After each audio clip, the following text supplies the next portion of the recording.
आज के वीडियो में हम डिस्कस करने वाले हैं ईवीएस में जो हम लोगों ने कल डिस्कस किया था उसी के आगे से डिस्कस करेंगे। तो आज का टॉपिक हमारा है अभी का एनवायरमेंट प्रोटेक्शन इन इंडिया, यानी भारत में पर्यावरण संरक्षण। और हम जानेंगे कि भारत में पर्यावरण संरक्षण के प्रति कौन कौन से अधिनियम लाए गए जिससे हमारे भारत में पर्यावरण को संरक्षण प्रदान किया गया। इससे पहले वाले वीडियो में हम लोगों ने डिस्कस किया था कि संविधान में पर्यावरण संरक्षण को लेकर के कौन से आर्टिकल में कौन कौन सी बातें कही गई। उसके अतिरिक्त हमने बात की थी कि अंतर्राष्ट्रीय स्तर पर कौन कौन से सम्मेलन, कौन कौन से कॉन्फ्रेंस किए गए थे। तो लेक्चर 1 से लेकर के लेक्चर अभी तक जितने भी लेक्चर अपलोड हुए हैं वो सारे इंपॉर्टेंट हैं। आप लोग उसके नोट्स बनाएं और उसको देखते रहें। तो अभी हम लोग बात करने वाले हैं सबसे पहले देखिए, आपके यूपी टेट सी टेट में बहुत ही बेसिक क्वेश्चंस आते हैं, ठीक है। तो बहुत ही बेसिक सी ही हम बात करेंगे यहाँ पे। तो सबसे पहले अगर हम बात करें कि कौन सा एक्ट लाया गया था, तो एनवायरमेंट प्रोटेक्शन एक्ट लाया गया था, ठीक है, जिसको हिंदी में हम कहते हैं पर्यावरण संरक्षण अधिनियम। ये लाया गया था। क्वेश्चन यहाँ पे आपसे पूछेगा कि ये कब लाया गया था, तो आप लोग ध्यान रखेंगे 1986, ठीक है। 1986 में भारत में पर्यावरण संरक्षण अधिनियम लाया गया था। तो इसका मेन उद्देश्य क्या था, इस अधिनियम को लाने का प्रमुख कारण क्या था कि पर्यावरण की सुरक्षा एवं सुधार करना। मतलब यह है कि पर्यावरण की सुरक्षा करना, यानी हमारा जो एनवायरमेंट है उसमें जो भी किसी भी प्रकार से हानि पहुंचती है उसको रोकना, ठीक है। क्योंकि अगर कोई अधिनियम लाया जाएगा तभी उसके ऊपर कानून बनेगा, तभी कोई कार्रवाई हो पाएगी। जैसे अगर हम बात करें कि राष्ट्रीय उद्यान जो भी हमारे इंडिया में है, तो राष्ट्रीय उद्यान में कौन कौन सी एक्टिविटीज पॉसिबल हैं, कौन कौन सी एक्टिविटीज पॉसिबल नहीं है। मतलब कि अगर कोई आम व्यक्ति राष्ट्रीय उद्यान घूमने जाता है तो वहां पे वो क्या क्या एक्टिविटी कर पाता है, क्या क्या एक्टिविटी नहीं कर पाएगा, उसको परमिशन नहीं होगी। तो ऐसे एनवायरनमेंट के लिए अगर कोई कुछ पेड़ को काटता है, ठीक है, तो उसको फिर कौन सा एक्ट के तहत कौन सी उसको पनिशमेंट दी जाएगी। तो अगर कोई अधिनियम लाया जाएगा किसी चीज के प्रोटेक्शन के लिए तभी उसकी प्रोटेक्शन संभव है, अदरवाइज केवल कहने मात्र से संभव नहीं हो सकती। इसीलिए ये जरूरी था कि 1986 में एनवायरमेंट प्रोटेक्शन एक्ट लाया गया। तो आपसे एग्जाम में क्वेश्चन सिर्फ यही पूछेगा कि एनवायरमेंट प्रोटेक्शन एक्ट अधिनियम भारत में कब लाया गया था, तो 1986 में लाया गया था। काम क्या था इसका, पर्यावरण की सुरक्षा करना एवं सुधार प्रदान करना, ठीक है, ये काम था इसका।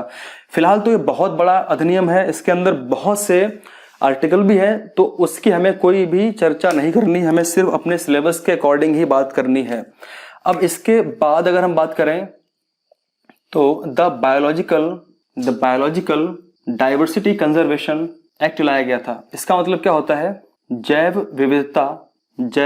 विविधता संरक्षण अधिनियम। ये कब लाया गया था, तो आपको ये ध्यान रखना है, ये 2002 में लाया गया था, ठीक है। तो अगर आपसे क्वेश्चन पूछता है कि biological diversity conservation act India में कब लाया गया था, यानी जैव विविधता संरक्षण अधिनियम भारत में कब लाया गया था, तो 2002 में लाया गया था, ठीक है। आपसे बेसिकली यही क्वेश्चन ही पूछेगा। अगर बात करें इसका मकसद क्या था, तो सिंपल सी बात है, the conservation of biological diversity, ठीक है, the conservation of biological diversity and sustainable use of its components. अब इसका तात्पर्य यह है, इसका मतलब क्या हुआ है, इसका मतलब यह हुआ कि the conservation of biological diversity यानी जैव विविधता का संरक्षण एवं sustainable use of its components, एवं इसके कंपोनेंट्स का मतलब होता है घटक, इसके घटकों का सतत उपयोग, ठीक है, ये इसका मेन काम था। अब जाहिर सी बात है, अगर हम बात करें कि बायोलॉजिकल का मतलब क्या होता है, देखिए बायोलॉजिकल का मतलब होता है कि कोई भी फ्लोरा और फना, मतलब कोई भी एनिमल हो सकता है या फिर कोई प्लांट हो सकता है, ठीक है। तो कोई भी एनिमल होगा, प्लांट होगा, तो जाहिर सी बात है कि एनिमल्स में और प्लांट्स में बहुत ज्यादा विविधता होती है, बहुत ज्यादा डाइवर्सिटी होती है। क्या ऐसा होता है कि सारे संसार के एनिमल्स एक जैसे होते हैं? क्या सारे संसार के प्लांट्स, पौधे एक जैसे होते हैं? ऐसा नहीं होता है। ऐसा नहीं होता, इसका मतलब कि डाइवर्सिटी है, ठीक है, तो हमको उसको संरक्षण प्रदान करना है ताकि वो विलुप्त ना हो जाए, वो नष्ट ना हो जाए। इसके लिए एक्ट लाया गया था, और वो एक्ट कब लाया गया था? 2002 में लाया गया था। ठीक है, इसमें एक बात और कही गई थी कि the sustainable use of its components, यानी जितने भी बायोलॉजिकल डाइवर्सिटी के घटक हैं, जो कंपोनेंट्स हैं, उनका सस्टेनेबल इस्तेमाल करना है। मतलब ये है कि उनका सतत उपयोग करना है, यानी उनको ऐसा नहीं करना है कि हमने उनको केवल 1-2 साल 3 साल में खत्म कर दिया तो आने वाले फ्यूचर के लिए वो बचे ही नहीं।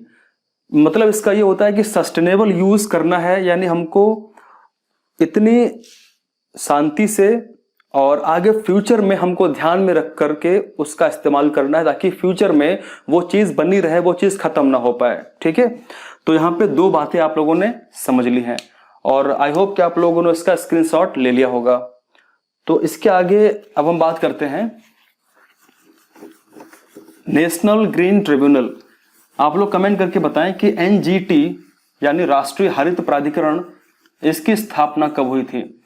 बहुत ही बेसिक से क्वेश्चंस एग्जाम में आते हैं। ठीक है, और आपसे पूछ लेगा कि नेशनल ग्रीन ट्रिब्यूनल की स्थापना कब हुई थी। फिलहाल तो ये क्वेश्चन पूछा गया था यूपीएससी में, और वहां भी पूछा गया था कि एस्टेब्लिशमेंट कब इसका किया गया था।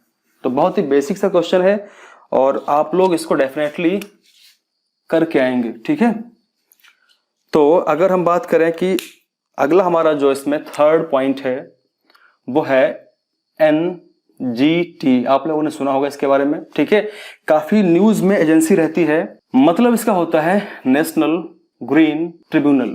ठीक है, मतलब हिंदी में अगर इसको बोलें तो क्या बोलेंगे? राष्ट्रीय हरित प्राधिकरण। ठीक है, अगर समझें इसको संक्षेप में तो जितने भी इन्वायरमेंट से संबंधित मुद्दे होते हैं जिनमें त्वरित निपटान की आवश्यकता होती है, तो उन मुद्दों को, और ऐसे मुद्दे जो एनवायरमेंट को कहीं ना कहीं हानि पहुंचाते हैं, एनवायरमेंट को कहीं ना कहीं समस्या उत्पन्न करते हैं, तो ऐसे मुद्दों को निपटान के लिए कौन सी एजेंसी बनी है? राष्ट्रीय हरित प्राधिकरण। ठीक है, इसकी मंजूरी बहुत जरूरी होती है, तभी अगर कोई भी कंस्ट्रक्शन कहीं पे हो रहा है तो अगर उसने काफी कुछ फॉरेस्ट को कट कर दिया या कुछ भी किया तो जो नेशनल ग्रीन ट्रिब्यूनल है एनजीटी, इसकी अनुमति अत्यंत आवश्यक है। अब यहां पे हम बात करते हैं कि इसकी स्थापना कब हुई थी। ठीक है,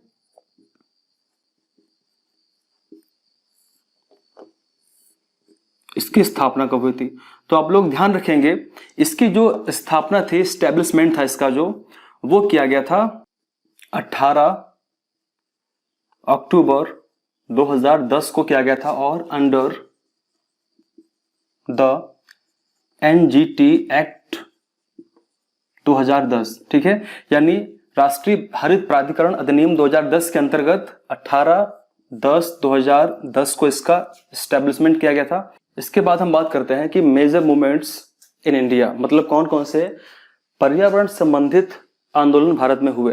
तो उसमें सबसे पहले हम बात करेंगे बिश्नोई मूवमेंट के बारे में, यानी बिश्नोई आंदोलन के बारे में, और हम जानेंगे कि बिश्नोई आंदोलन में ऐसा क्या खास बात हुआ था और कौन इसका लीडर था। तो आपके सामने कुछ पॉइंट लिखे हुए हैं। वर्ष क्या था इसका? ईयर था 1700। ठीक है, इसका जो प्लेस था, स्थान, वो क्या था? वो था खेजड़ली, जो राजस्थान के मारवाड़ क्षेत्र में पड़ता है। एक्चुअली वहां पे हो क्या रहा था, जोधपुर के राजा, जोधपुर के जो किंग थे वो अभय सिंह थे उस समय। ठीक है, अभय सिंह जी ने अपने एक नए महल के निर्माण के लिए अपने सैनिकों को आदेश दिया कि जाओ कुछ वृक्ष, कुछ पेड़ लेकर के आओ। तो हुआ क्या, सैनिक पहुंचे और जाकर के एक गांव में गए और वहां पे खेजड़ी नामक वृक्ष जो है वो लगे हुए थे, और उन खेजड़ी नामक वृक्षों की जो पूजा है वो बिश्नोई समाज काफी वर्षों से करता आ रहा था। और बिश्नोई समाज के जो फाउंडर थे, ठीक है, अगर हम बात करें बिश्नोई समाज के जो फाउंडर थे, संस्थापक थे, वो कौन थे? गुरु महाराज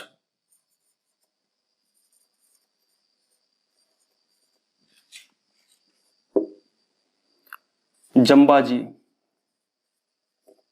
ठीक है, तो बिश्नोई समाज के संस्थापक थे गुरु महाराज जंबाजी, जिन्होंने 1485 में बिश्नोई समाज को फाउंड किया था। ठीक है, तो अगर आपसे क्वेश्चन पूछता है कि बिश्नोई समाज के फाउंडर कौन है, तो गुरु महाराज जम्बा जी हैं, जिन्होंने 1485 ईस्वी में बिश्नोई समाज को फाउंड किया था। तो बिश्नोई समाज के अंदर कई टीचिंग्स हैं।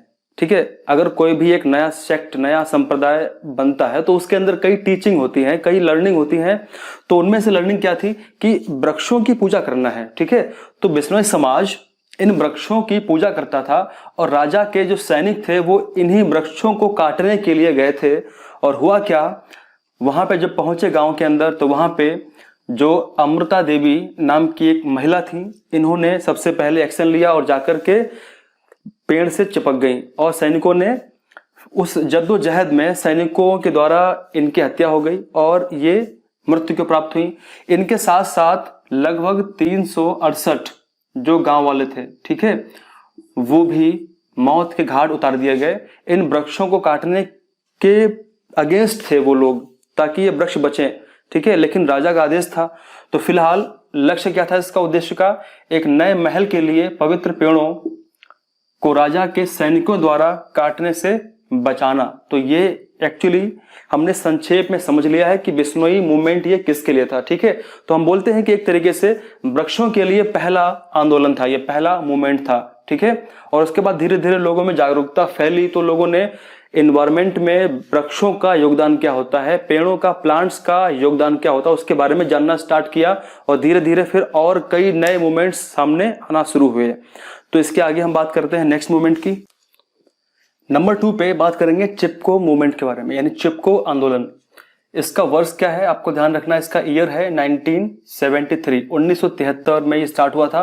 और इसका प्लेस क्या है, चमोली जिला। चमोली जिला उस समय यूपी में था, क्योंकि सबको पता है यूपी उत्तराखंड पहले एक थे, बाद में उत्तराखंड अलग स्टेट बन गया।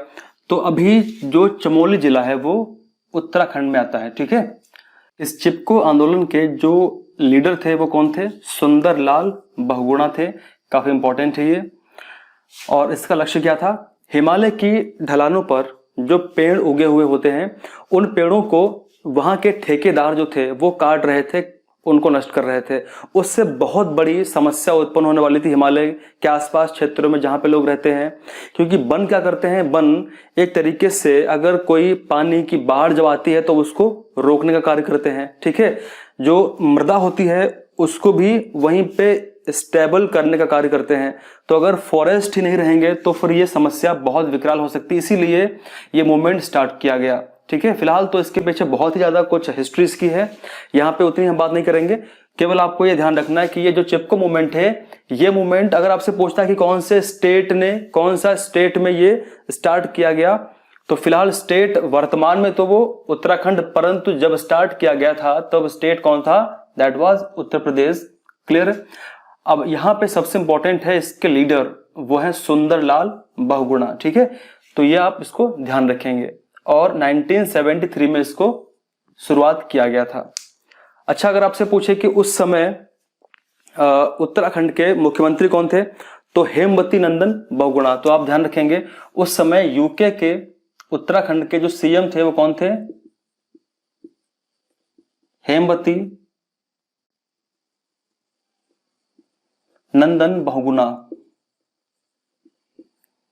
ये वहां के सीएम थे। तो इन्होंने खुद जो है पूरा का पूरा जांच करने के आदेश दिए और फाइनली फिर जांच हुई और फिर कॉन्ट्रैक्ट जो भी दिए गए थे फॉरेस्ट को काटने के लिए वो रोक दिए गए थे। तो अब इसके आगे हम बात करते हैं एक और, बिल्कुल इसी की तरह एक और मूवमेंट है, वो है एपिको मूवमेंट। उसकी बात करते हैं। एपिको मूवमेंट यानी एपिको आंदोलन, बिल्कुल उसी के तर्ज पर ये आंदोलन स्टार्ट किया गया था, लेकिन यहाँ पे डेट आपको ध्यान रखना है 1983 में। ठीक है, 1983 में इसको शुरुआत किया गया था। स्थान क्या था, ये स्टार्ट किया गया था कर्नाटक स्टेट के अंदर। ठीक है, और वहां पे उत्तर कन्नड़ और शिमोगा जो जिला है वहां पे इसको स्टार्ट किया गया था। और इसके जो लीडर थे वो थे पांडुरंग हेगड़े।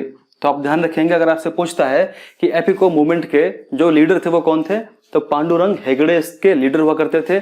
इसका भी वही मेन उद्देश्य था, क्या था कि प्राकृतिक वनों की कटाई जो हो रही थी उसके खिलाफ और जो व्यवसायीकरण हो रहा था।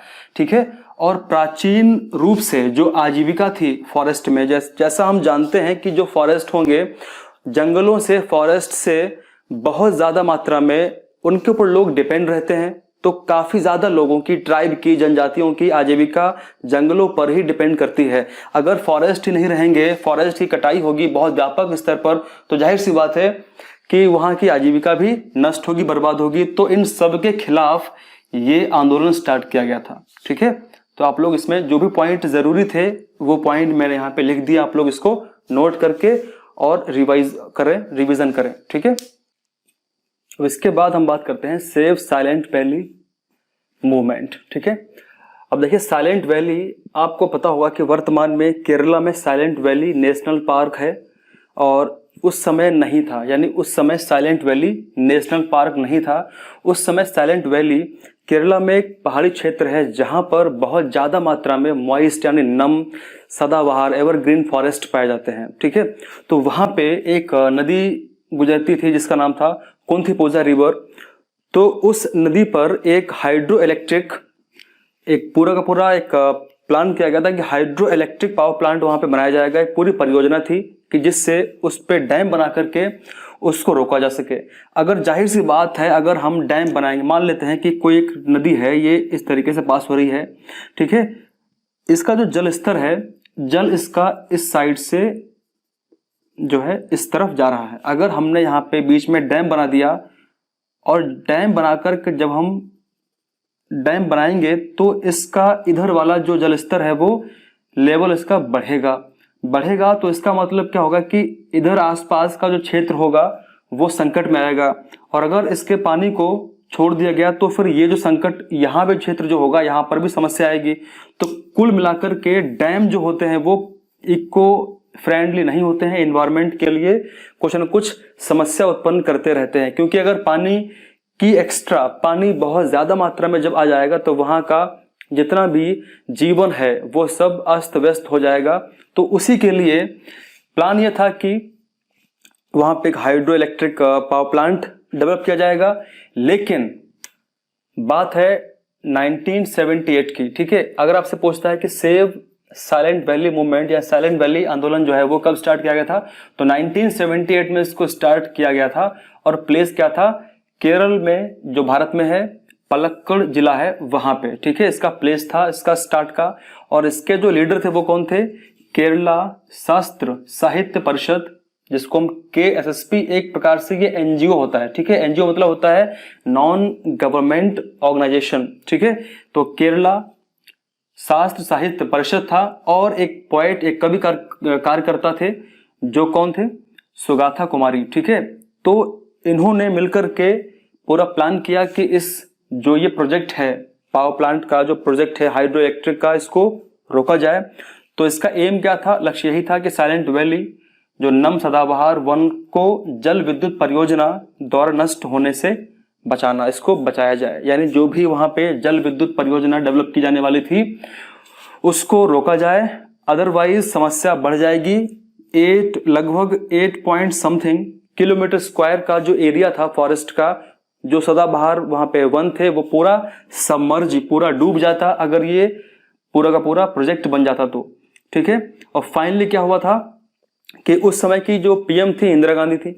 तो इंदिरा गांधी जी को जब पता चला कि एक ऐसा केरला में एक जल विद्युत परियोजना लाई जाने वाली है जिससे बहुत बड़ी समस्या आ सकती है, बहुत ज्यादा लोग वहां पे प्रोटेस्ट कर रहे हैं, इसके खिलाफ प्रदर्शन कर रहे हैं, तो उन्होंने तुरंत एक्शन लिया और इसको साइलेंट वैली को बचाने के लिए आदेश दिए, और बोला कि अब ये जल विद्युत परियोजना नहीं बनेगी, मतलब अब ये बेकार हो गई है, काम की नहीं है। ठीक है, इसके बाद में फिर राजीव गांधी की जब सरकार आई तो उन्होंने साइलेंट वैली को नेशनल पार्क के रूप में घोषित कर दिया। तो अगर आपसे पूछता है कि साइलेंट वैली नेशनल पार्क कहां पे है, तो इसका आंसर क्या होगा, केरला में है। ठीक है, इसका आंसर क्या होगा, केरला में है। तो इस तरीके से एक पूरे के पूरे बहुत बड़े एक क्षेत्र को डूबने से, नष्ट होने से बचाया गया। तो इस तरीके से अब यहाँ पे देखिए काफी ज्यादा यहाँ पे समझने वाली बात यह है कि सरकार, प्लानिंग कमीशन या फिर जितने भी गवर्नमेंट की जो बॉडीज हैं वो कभी कभी एनवायरनमेंट को नष्ट करने का प्लानिंग तो नहीं कह सकते, लेकिन फिर भी कुछ ना कुछ तो कार्य करते ही हैं। और जो आम लोग हैं, वो वहाँ के लोकल जो लोग हैं, वो उसको बचाने का पूरा प्रयास करते हैं। तो फिर दोनों के बीच में कन्फ्लिक्ट भी होती रहती है। तो ऐसे कई सारे उदाहरण आपको देखने को मिलेंगे अगर आप एनवायरमेंट सही तरीके से पढ़ते होंगे तो। ठीक है, चलो इसके आगे हम बात करते हैं नेक्स्ट मूवमेंट की। तो इसके बाद हम बात करते हैं जंगल बचाओ आंदोलन और नर्मदा बचाओ आंदोलन के बारे में। और इसी के साथ में जितने भी मेजर जो मूवमेंट थे एनवायरमेंट से संबंधित, वो सारे के सारे खत्म होते हैं। तो सबसे पहले बात करते हैं जंगल बचाओ आंदोलन। ठीक है, आप ध्यान रखेंगे कि 1982 में ये शुरुआत इसकी हुई। इसकी प्लेस क्या थी? बिहार में एक डिस्ट्रिक्ट है सिंहभूम। ठीक है, तो इसका ये प्लेस था इस आंदोलन का। और इसके जो लीडर थे वो कौन थे? द ट्राइबल ऑफ सिंहभूम, यानी सिंहभूम में रहने वाले जो जनजातियां थी वही इसके लीडर थे, वही इसका नेतृत्व कर रहे थे। इसका एम क्या था? इसका एम सिंपल ये था कि सरकार चाहती थी, इसका मतलब ये है कि जो सरकार चाहती थी कि वहां पे यानी उसी स्थान पर जो नेचुरल साल फॉरेस्ट है, ठीक है, उसको टीक से रिप्लेस कर दिया जाए। मतलब यह है कि जो नेचुरल साल के जो जंगल है उसको टीक के वृक्षों से रिप्लेस कर दिया जाए। और इसी का विरोध कर रहे थे वहां के ट्राइबल लोग। ठीक है, क्योंकि अगर एक फॉरेस्ट को आप किसी दूसरे से रिप्लेस करोगे, उसके स्थान पर उसको उगाओगे, तो बहुत समय लेते हैं वो प्लांट ग्रोथ करने में और बहुत सारी समस्या का सामना करना पड़ेगा वहां के लोकल लोगों को। तो एम क्या था? Against government decision to replace the natural sal forest with teak. ठीक है, तो नेचुरल साल फॉरेस्ट को टीक के द्वारा रिप्लेस किया जाना था, इसी का विरोध कर रहे थे। तो यही था जंगल बचाओ आंदोलन। ठीक है, अब इसके बाद हम बात करेंगे लास्ट जो हमारा आज का जो मूवमेंट है वो ये है नर्मदा बचाओ आंदोलन। नर्मदा क्या है? नर्मदा एक रिवर है जो एक पेनिनसुलर रिवर है, प्रायद्वीपीय नदी है। आगे हम पढ़ेंगे ज्योग्राफी में कि कौन कौन सी रिवर होती है और वो कहाँ से निकलती हैं, कितने टाइप्स की रिवर होती है, सबको जानेंगे हम। अगर बात करें नर्मदा की, तो जो नर्मदा है वो मध्य प्रदेश से निकलती है। ठीक है, मध्य प्रदेश में अमरकंटक पहाड़ियों से निकलती है, तो एमपी, फिर उसके बाद में ये राजस्थान, ठीक है, और फिर गुजरात, ये 3 स्टेट्स में जाती है। तो काफी इंपॉर्टेंट नदी कही जाती है किसकी? मध्य प्रदेश की। ये जीवन रेखा भी कही जाती है, life line of Madhya Pradesh भी कहते हैं इसको हम। अब यहाँ पे हम बात करेंगे कि अब देखिए ये भी कहानी डैम के ऊपर ही डिपेंड करती है। नर्मदा नदी पर डैम बनाने के विरोध में ये आंदोलन स्टार्ट किया गया था। एम क्या इसका था? नर्मदा नदी पर बांध का विरोध करना, यानी protest against construction of dam on the Narmada river. क्योंकि अगर किसी भी नदी पर कोई डैम या बांध बनाया जाता है तो पानी रुकता है, पानी रुकेगा और उससे फिर बहुत खतरा रहता है बाढ़ का इत्यादि का। तो ये बहुत बड़ा एक एनवायरमेंटल बहुत बड़ी समस्या रहती है। ठीक है, फिलहाल बात करते हैं इस आंदोलन के बारे में। इसको स्टार्ट किया गया था 1985 में, प्लेस था इसका नर्मदा। और इसके जो लीडर थे काफी इंपॉर्टेंट, ध्यान रखना आप लोग, कौन कौन थे? मेधा पाटेकर और बाबा आमटे, 2 इसके प्रमुख नेता थे, मेधा पाटेकर और बाबा आमटे। तो इसी के साथ में हम लोगों ने major movements related to environment ये कर लिए हैं। और जितने मूवमेंट मैंने आपको यहाँ पे कराए हैं, अगर आपने उतने प्रिपेयर कर लिए तो मुझे लगता है कि डेफिनेटली आप लोग उससे बाहर क्वेश्चन नहीं आएगा और आप लोग सही से अटेम्प्ट करके आएंगे। ठीक है, तो इसके आगे हम लोग बात करेंगे नेक्स्ट वीडियो में नेक्स्ट टॉपिक के साथ में। हम लोगों ने यूनिट 1 कंप्लीट कर लिया है। यूनिट 1 में हम लोगों ने एनवायरमेंट से संबंधित बहुत सारे जितने भी बेसिक टॉपिक्स थे वो सारे कवर कर लिए। अब इसके बाद हम बात करने वाले हैं सजीव के बारे में, यानी लिविंग के बारे में। वहां पे हम बात करेंगे प्लांट्स के बारे में और एनिमल्स के बारे में, क्योंकि आपके सिलेबस के अंदर प्लांट्स और एनिमल्स स्पेशली दिया गया है, तो वहां से क्वेश्चंस बहुत ज्यादा आते हैं और एवरीथिंग हम सब कुछ बात करने वाले हैं। तो आप लोग वीडियो को लाइक डेफिनेटली करें अगर फायदा होता है तो, और शेयर भी करें अपने दोस्तों में। Thank you very much, thank you, thanks a lot. जय हिंद, जय भारत।